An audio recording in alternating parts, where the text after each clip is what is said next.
Il-Gvern Malti qal li qed jieħu nota tad-deċiżjoni tal-Kummissjoni Ewropea li tirreferi lil pajjiżna fil-Qorti tal-Ġustizzja tal-Unjoni Ewropea fir-rigward tal-qafas leġislattiv dwar iċ-ċittadinanza b'investiment. Dan qalu il-Ministeru għall-Intern, is-Sigurtà, ir-Riformi u l-Ugwaljanza fi stqarrija uffiċjali. Il-Ministeru qal li b'rieda tajba u b'mod kostruttiv il-Gvern kien fi dialogu kontinwu għall-Kummissjoni Ewropea, dialogu li matulu dejjem ġiet spjegata l-pożizzjoni ta' kif iċ-ċittadinanza hi kompetenza esklusiva tal-Istat innifsu. Il-Gvern qal li l-Kummissjoni Ewropea baqgħet tinsisti li tali kompetenza mhux limitata biss għall-Istati membri u dan minkejja li l-Gvern ippreżenta argumenti legali li jippruvaw il-kontra ta' dak li qed titkellem dwaru l-istess Kummissjoni. Barra minn hekk il-Gvern Malti dejjem ikkopera b'mod sħiħ f'kull proċess inizjat mill-istess Kummissjoni u anke jieħu miżuri adekwati biex inaqqas kemm jista' jkun ir-riskji marbuta mal-leġiżlazzjoni taċ-ċittadinanza u residenza b'investiment.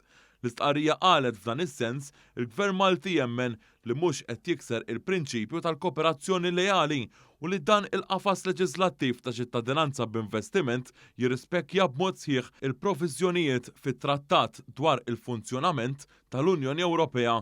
Il-Gvern qal ukoll li wara konsultazzjoni mal-professjonisti fil-qasam se jkompli joġġezzjona għall-interpretazzjonijiet tal-Kummissjoni Ewropea f'dan ir-rigward u kruċjali li jkun innotat kif il-Gvern iħaddem proċessi ta' diligenza rigorużi biex ikunu evitati l-abbużi ewlenin fosthom il-ħasil tal-flus u l-iffinanzjar tat-terrorizmu u biex ikunu biss dawk l-individwi denji li jkunu eliġibbli għaċ-ċittadinanza Maltija u b'konsegwentament dik Ewropea qal il-Ministeru. Il-Gvern saħaq li dan kollu qed isir fl-eżerċizzju tal-kompetenza relattiva u li hu dejjem jonora l-obbligi u l-kundizzjonijiet kif stipulati fit-trattati tal-Unjoni Ewropea anke b'miżuri kif elenkati fihom. Dan il-programm ġie skrutinizzat b'reqqa fl-eżerċizzji ta' evalwazzjonijiet dwar riskji ta' ħasil ta' flus u l-iffinanzjar tat-terrorizmu minn diversi istituzzjonijiet internazzjonali ewlenin fosthom il-Manival u l-FATF. L-entitajiet u l-proċessi tagħhom għaddew b'suċċess l-istess evalwazzjonijiet u kienu rikonoxxuti bħala mudell għal pajjiżi oħra fil-ġlieda kontra l-attivitajiet tal-kriminalità organizzata msemmija. Dawn il-proċessi jinkludu wkoll sim ta' informazzjoni u dan ir-riżultat ifisser li l-programm hu trasparenti biżżejjed ma' ġurisdizzjonijiet ta' pajjiżi terzi.